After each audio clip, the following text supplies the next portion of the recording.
VOA news minute کے ساتھ میں ہوں محمد عاطف۔ یونان کے مرکزی بینک نے پہلی دفعہ خبردار کیا ہے کہ ملک دیوالیہ ہونے سمیت یورو زون اور یورپ سے علیحدہ ہونے کے دہانے پر ہے۔ یونان کی حکومت اور اس کو قرض دینے والے بین الاقوامی ادارے ملک میں معاشی اصلاحات کے معاہدے تک نہ پہنچنے پر ایک دوسرے کو قصوروار ٹھہرا رہے ہیں۔ اس ناکامی کی وجہ سے 7.2 ارب یورو کی امداد رکی ہوئی ہے۔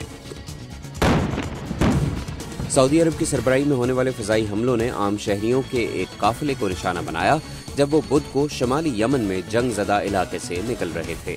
طبی عملے کے مطابق اس حملے میں 31 افراد ہلاک ہوئے ہیں۔ گاڑیوں کے اس قافلے پر جس میں عورتیں اور بچے بھی شامل تھے 2 فضائی حملے کیے گئے۔